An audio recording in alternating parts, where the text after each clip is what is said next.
The caregiver sang softly to the old man, unaware his millionaire son was watching and changed her life. "Room 208, Mr. Raymond. Do not expect a response," the nurse said without looking up. "Hasn't spoken in months. His vitals are stable, but he's just not there anymore." Judy nodded quietly and tightened her cardigan around her shoulders. The hospital hallway smelled of disinfectant and rain, sharp, cold, and faintly metallic. Thunder rumbled outside as she pushed open the door to the dimly lit room. Inside, the air felt heavier. Mr. Raymond lay motionless in the bed near the window, his face turned slightly to the side. He was an older man, late 70s, maybe early 80s, with thick silver hair and deep lines that etched down from his temples to his chin. His eyes were open, dull, staring at nothing. Not the ceiling, not her, not the rain streaking down the window. Just emptiness. Judy stood still for a moment. She was 24, blonde, and barely over 5 feet tall. Her life was a far cry from sterile hospital rooms and silent patients.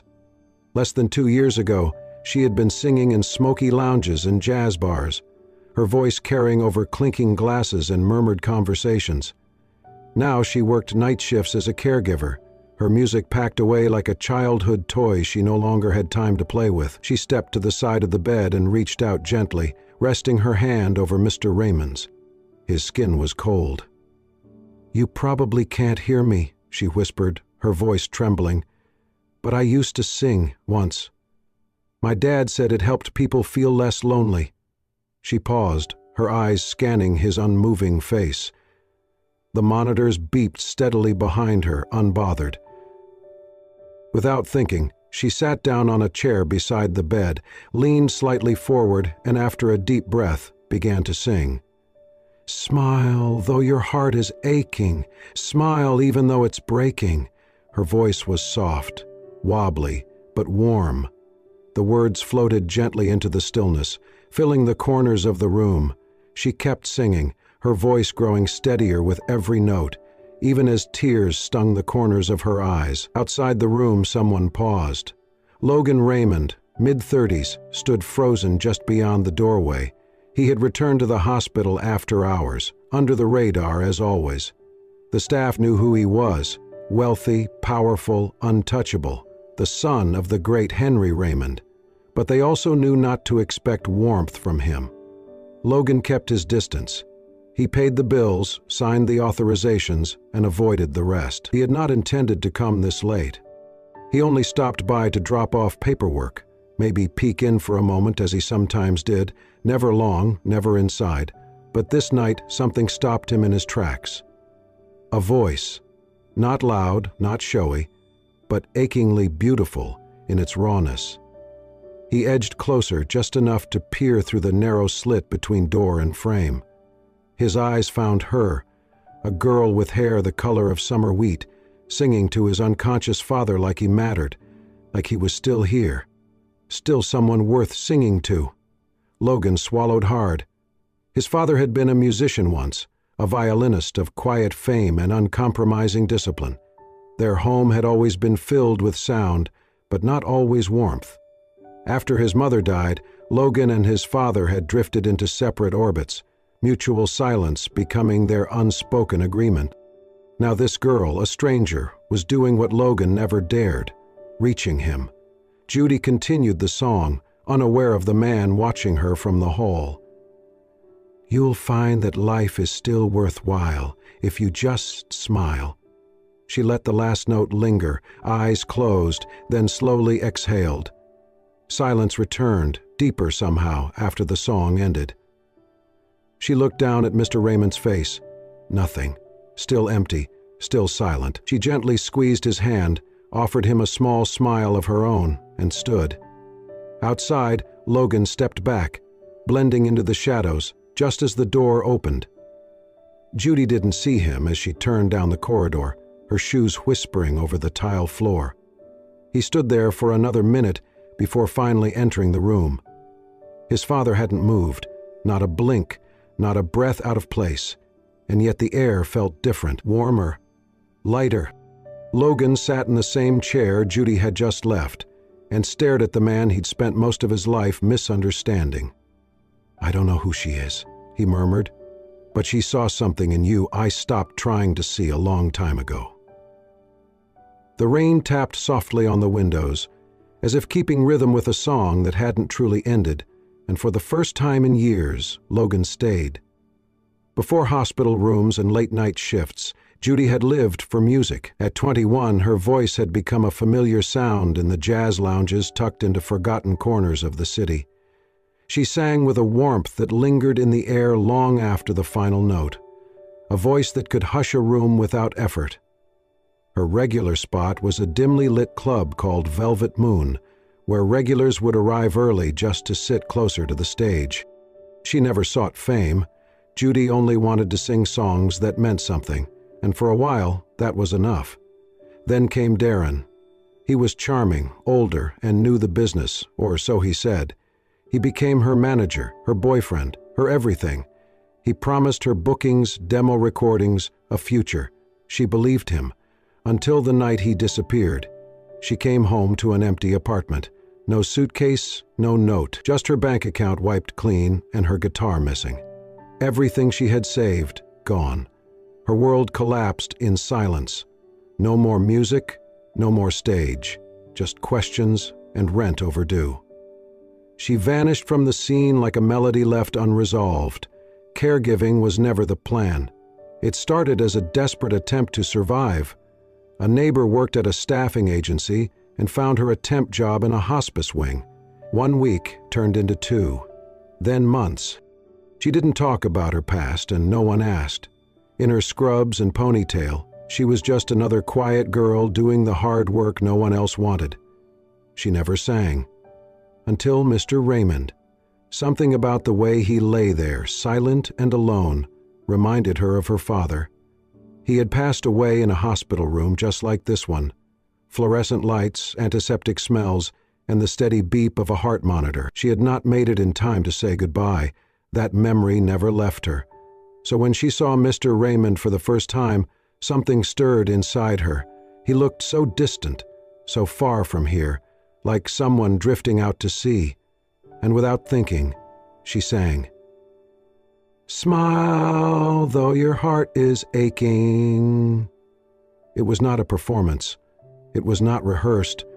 Her voice was soft, uncertain, but each note pulled something deeper from her soul. Not for applause, not for approval, just for him. She sang as if reaching across a dark, silent void, hoping that, wherever he was, he might hear her. When the song ended, she didn't expect a reaction, and she got none. But for the first time in years, she felt like her voice mattered again. She returned to her rounds, quieter than before, but with a strange lightness in her chest. She couldn't explain it, just that somehow she had sung not to be heard, but to be present, to offer something beautiful into a space that had forgotten beauty. And that was enough. What Judy did not know was that someone else had heard it. Someone who had not only listened, but would never forget. Logan Raymond was 33, and on paper, he had everything.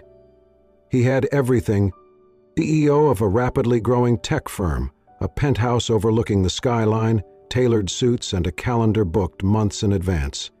He was the kind of man who spoke in bullet points, closed deals with a handshake, and never cried, not even at his mother's funeral. He had built walls so high, even he forgot what he was trying to keep out. Growing up, Logan's world had been filled with music, but not warmth. His father, Henry Raymond, was a celebrated violinist who toured across continents. While other kids went to soccer practice with their dads, Logan sat alone at home with sheet music and unanswered questions. His mother had tried to bridge the gap. She sang to him, taught him to hum lullabies his father once composed, and whispered, "He loves you, just doesn't know how to show it." But when she died suddenly from a stroke, Logan was only 12, and whatever thread connected father and son snapped clean. Henry returned from a European tour 2 days late for the funeral. Logan never forgave him. As the years passed, they spoke less and less, until silence became the only thing they shared. When Henry collapsed from a stroke nearly a year ago, Logan handled everything: the private hospital, the paperwork, the high-end care facility. But he never stepped inside the room, not once. He told himself it was because there was nothing left to say. But then, that night, as he passed by room 208, he heard her. That voice. He did not know the girl, just caught a glimpse of blonde hair and soft features through the cracked door. But her voice, it sliced through him. Not because it was beautiful, but because it was familiar. She was singing "Smile," his mother's favorite song. The one she used to hum when Logan couldn't sleep. The one Henry used to play on the violin, just once, years ago, the night before his final tour. Logan had not heard that song in over 2 decades. But now, hearing it in the dark, sung with such quiet care to a man who had not spoken in months, something broke loose in him. He stayed in the hallway long after the song ended, staring at the door he had avoided for nearly a year. That night, he could not sleep. The next evening he returned, still did not go in, but he stood there again, hands in his coat pockets, listening as the girl, Judy, he would later learn, sang softly, unaware of her audience. And for the first time in 10 years, Logan allowed himself to feel grief, guilt, and the smallest spark of something he had buried long ago, the hope that maybe not everything between him and his father was lost. The following night, he brought a chair from down the hall and sat outside the door. He did not say a word. He just listened, to the voice, to the silence, to his own heartbeat. And when Judy sang "Smile" again, Logan closed his eyes. He could almost hear the violin, almost hear his mother's laugh, almost feel something thawing inside the frozen space he once called a heart. And for the first time in his adult life, Logan stayed. For the next week, Logan came to the care facility every evening just before 9.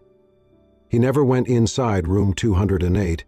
Instead, he stood a few feet from the door, leaning against the wall, arms crossed, eyes closed, listening.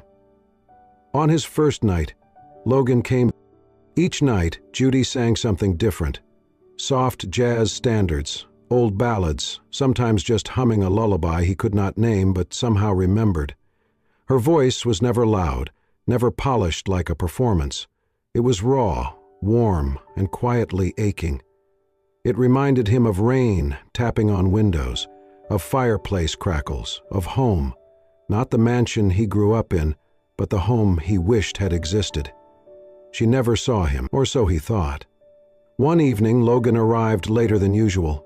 He stepped into the hallway just as Judy was placing a blanket over Mr. Raymond and whispering goodnight. When she turned around, she stopped abruptly. They both froze.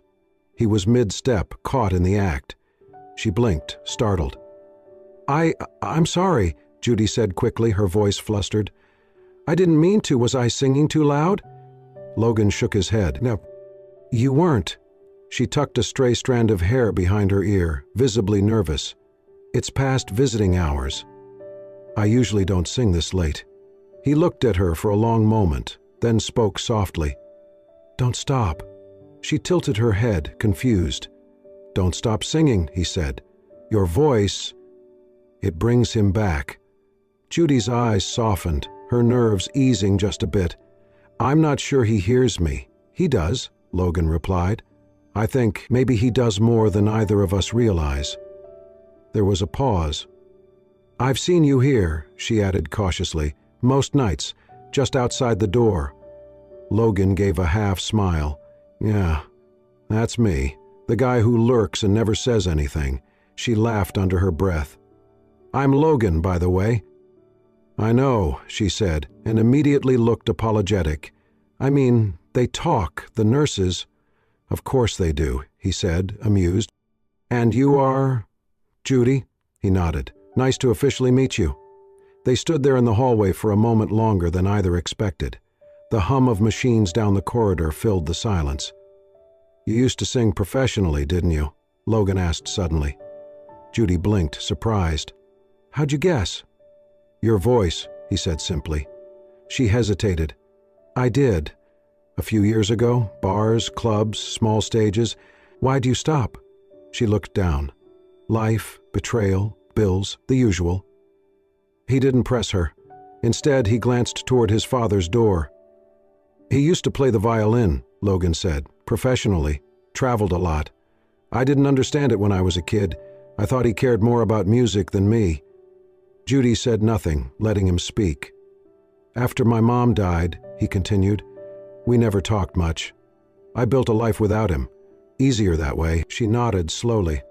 "But you're here now?" "I wasn't, not until you sang." Judy's breath caught. There was something disarming about his honesty, soft, without shame or performance. "I want to try something," Logan said. "Something crazy." Judy raised an eyebrow. "I'm listening."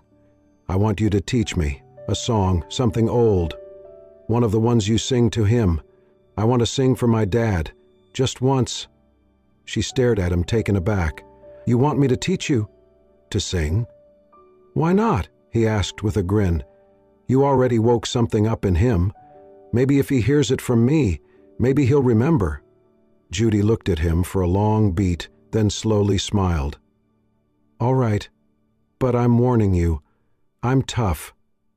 I think I can handle that." They stood there, smiling like two people who had unknowingly circled each other for far too long, finally meeting in the middle. That night they sat in the small staff lounge, Judy humming the first few bars of Smile again, breaking down the lyrics. Logan followed awkwardly, off-key at first, then better. With each note, something unspoken began to mend, and for the first time in years, Logan Raymond didn't feel like he was just visiting his father. He felt like he was coming back to him. One note at a time. Judy had not expected the singing lessons to become a ritual, yet every Tuesday and Thursday evening, after her shift ended, Logan would show up, sometimes a little early, always a little nervous, and they would meet in the common room of the care facility, where the walls were lined with dusty books and the piano in the corner hadn't been tuned in years. They sat side by side on the worn couch, her humming a few bars, him repeating them, often off-key, sometimes hopelessly out of rhythm. But he tried, God, he tried, and Judy, to her own surprise, loved every minute of it. Their first song was Smile, then came Moon River, What a Wonderful World, and Unforgettable. Logan fumbled the lyrics, mumbled through verses, and sometimes laughed so hard he had to start over. But his voice grew stronger with each attempt, never perfect, but honest and deeply human. Judy coached him with warmth, occasionally tapping his arm to adjust his breathing, tilting his chin with 2 fingers so he would stop slouching. "You sing from your chest, not your throat," she would say, demonstrating with ease.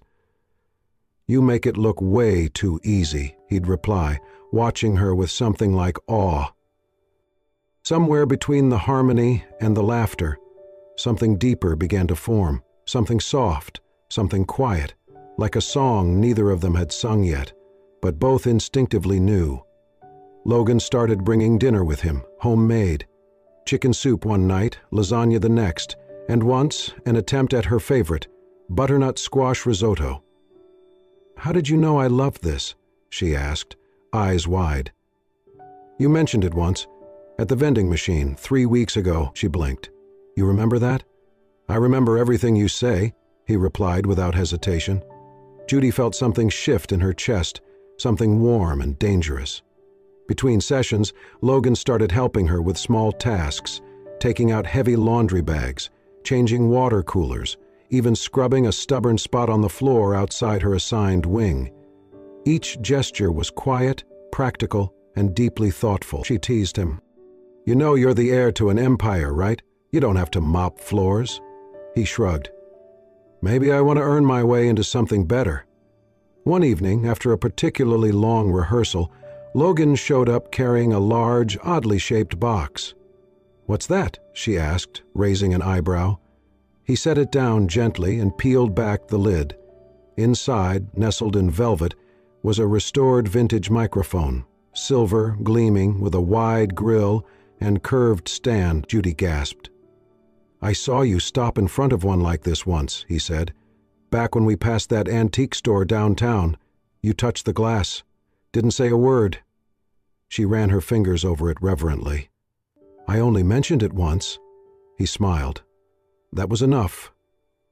Judy swallowed hard, her throat tightening. "Logan, I can't accept this." "You already have," he said gently. "Besides, I didn't get it just for you." She looked up, confused. "I got it for us," he added. "To sing. Together." The next afternoon, Judy arranged for a small performance in the care facility's common room. Just a casual concert for the residents, an idea she'd always wanted to try but never had the courage. Logan insisted on being part of it.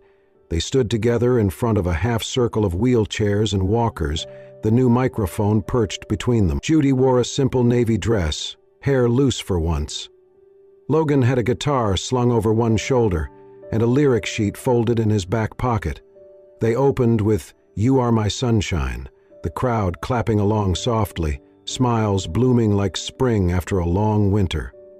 Judy's voice soared, but it was Logan's steady harmony, raw, imperfect, but heartfelt, that stole the moment.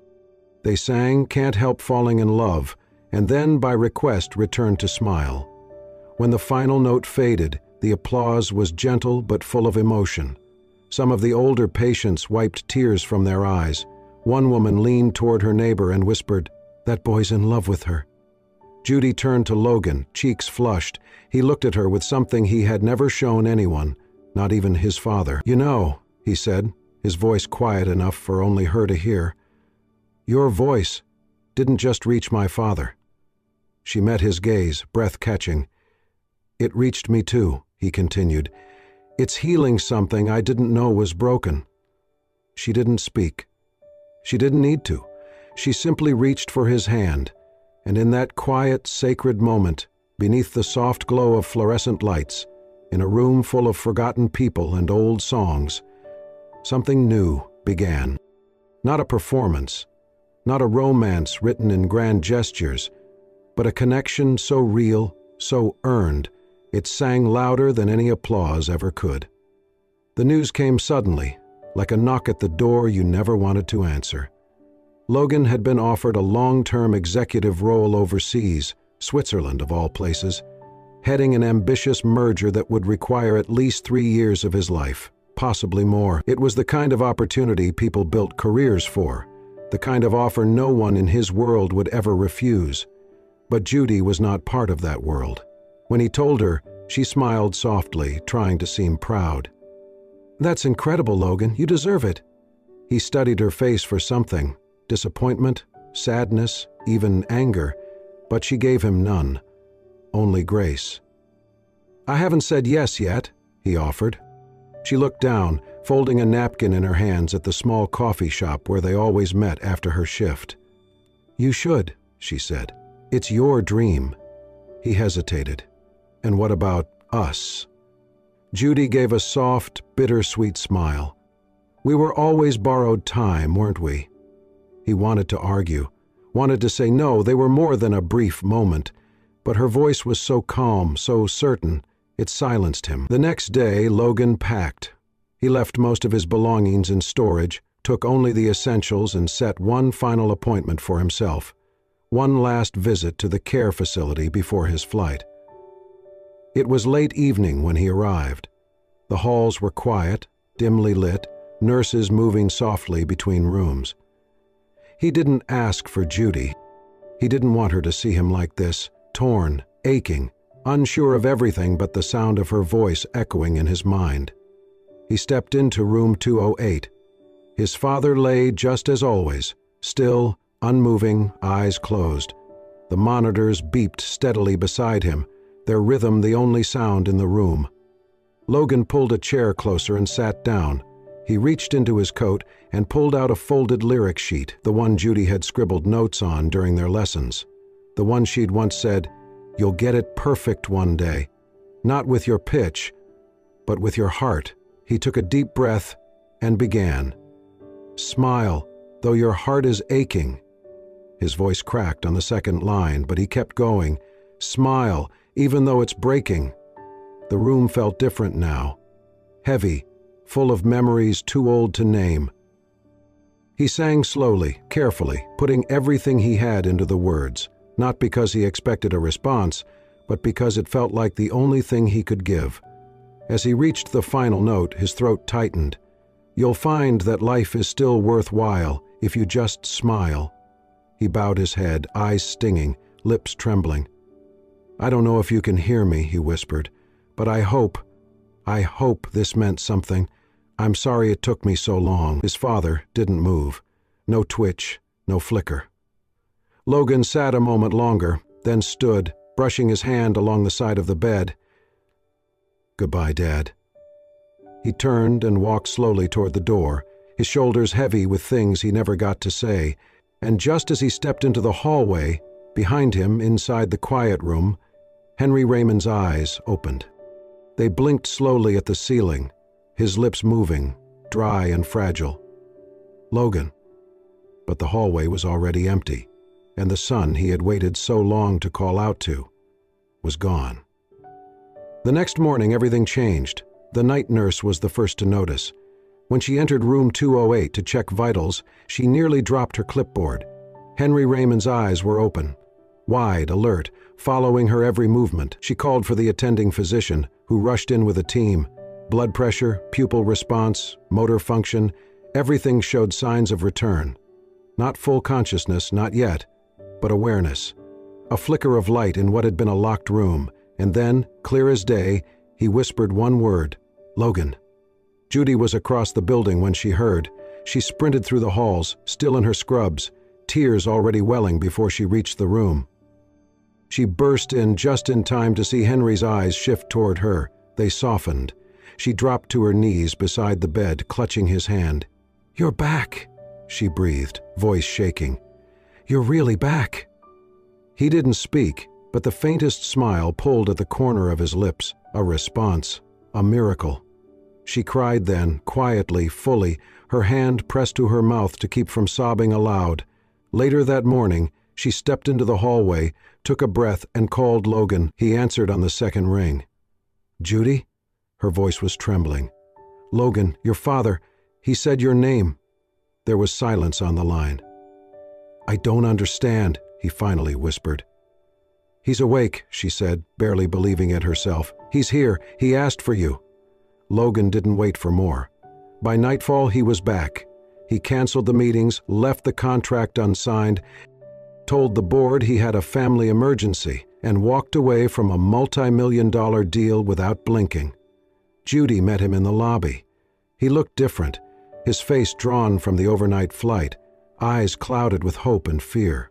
She stepped forward, unsure what to say. But he pulled her into a hug before she could speak, holding her like someone anchoring himself to the only truth that mattered. "Where is he?" he asked. She led him to room 208. Henry was sitting slightly upright, propped by pillows. His head turned slowly when Logan stepped in. Their eyes met. Logan froze. Neither spoke for a moment. There were no rehearsed speeches, no grand gestures, just a long, trembling pause, and then Henry lifted a shaking hand. Logan crossed the room in 3 strides and took it.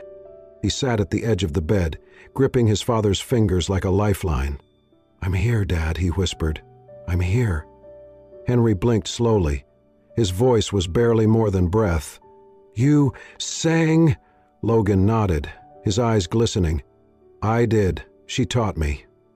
His father's gaze drifted to Judy, who stood in the corner, silent and tearful. "Thank you," Henry rasped. Judy smiled through her tears. Later, after the doctors cleared the room, Logan found Judy sitting in the garden courtyard behind the building, her hands folded in her lap. He sat beside her, reached for her fingers, and held them tightly. "You didn't just bring him back," he said softly. "You brought me back, too." She turned to him, eyes shining in the low garden light. "You brought my father home, and you brought my heart home with him." Judy leaned her head on his shoulder, and in the stillness of that moment, surrounded by blooming flowers and the quiet hum of life beginning again, they simply sat. Two hearts once scattered, now returned. 1 year later, music returned to the halls of the care facility, not from a radio or a speaker system, but from the heart of room 208. Henry Raymond, once thought lost to silence, now sat in the courtyard on a crisp spring morning, a violin balanced gently beneath his chin. His fingers trembled, not from fear or weakness, but from the overwhelming emotion of holding his instrument again. Judy sat beside him, a music stand in front of her, sheet music fluttering in the breeze. Logan stood nearby, tuning an old acoustic guitar with quiet concentration. The past year had changed all three of them. Henry's recovery had been slow but steady. Physical therapy, daily practice, and the quiet miracle of human connection had brought him back. Enough to play again, enough to smile, enough to say "I love you" to the son he once pushed away. Logan had stepped back from his overseas role, choosing instead to work remotely, consulting on projects that allowed him to remain close. He still wore suits, still answered calls, but his days no longer belonged to boardrooms. They belonged to his father, to Judy, to something real. And Judy? Judy had started singing again, not in smoky lounges or echoey bars, but in rooms like this one, for people who needed music not as background noise, but as balm. She began teaching music therapy part-time, humming lullabies to dementia patients and rediscovering the soul she once feared she had lost. Together, the three of them planned a small concert, a thank you to the facility, to the nurses and residents who had watched this unlikely family form. The common room was decorated with paper flowers, hand-drawn signs, and a banner that read, "An afternoon of music and miracles." Residents wheeled in, staff took their places, and a soft hush fell over the room as Henry stepped onto the makeshift stage, his violin cradled carefully in his hands. Logan followed with his guitar. Judy stood at the mic, wearing a simple white dress, her hair down in loose curls. They opened with "Smile," the song that had started everything. Henry's bow moved gracefully, slower than in his prime, but rich with emotion.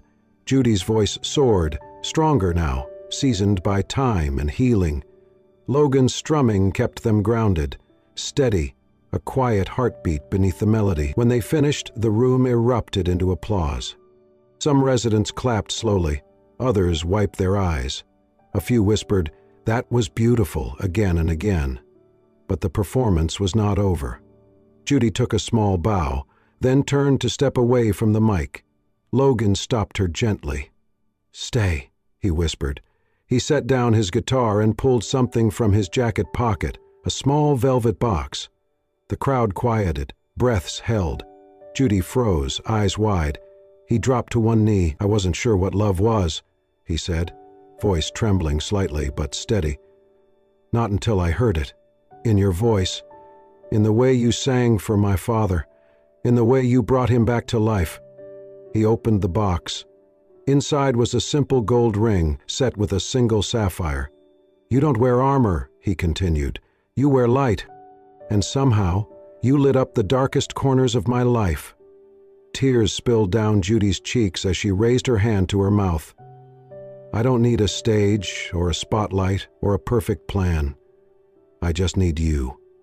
He looked up, eyes filled with something sacred. "Will you marry me?"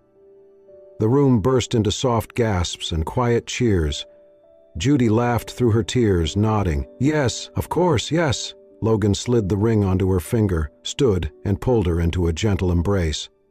From his chair nearby, Henry pushed himself up, not easily, but with determination. A nurse stood to help him, but he waved her off. Step by step, he crossed the room to them. He reached out, took Judy's hand in one of his, Logan's in the other, and then, quietly, he began to cry. The applause that followed was thunderous, not because of the performance or even the proposal, but because every soul in that room understood what had just happened. Healing, love, home. Logan turned back to the mic, cleared his throat, and said, "If you'll indulge me for one more minute." The room fell silent again. "She didn't know," he began, "that when she sang for my father, She wasn't just singing for him, she was writing a new song, one for me, one I didn't even know I needed. He glanced at Judy, his voice thick with emotion. She gave me back my father, and in doing that, she gave me back myself. He paused, then smiled. I used to think I wasn't meant for love, that home was a thing you earned, or bought, or faked. But now I know. It's something you find. He reached for Judy again, and I found mine, in her. The room stood to its feet. In the crowd, a resident wiped her eyes and whispered, "That's the kind of love you don't get in the movies." But maybe, just maybe, it was the kind you got in real life, and for Judy, Logan, and Henry Raymond, it was only the beginning of the greatest song they would ever write, together. If this story touched your heart, we hope you'll carry its melody with you, just like Logan carried Judy's voice into the quiet corners of his life. At Soul Stirring Stories, we believe in the quiet power of love, healing, and second chances. Stories like this remind us that sometimes the smallest acts, a song, a touch, a whispered name, can change everything. Don't forget to like, subscribe, and hit the bell icon so you never miss a story that could stir your soul and warm your heart. Thank you for being here, and remember, home isn't a place, it's someone who sings your name back to you when you've forgotten the words.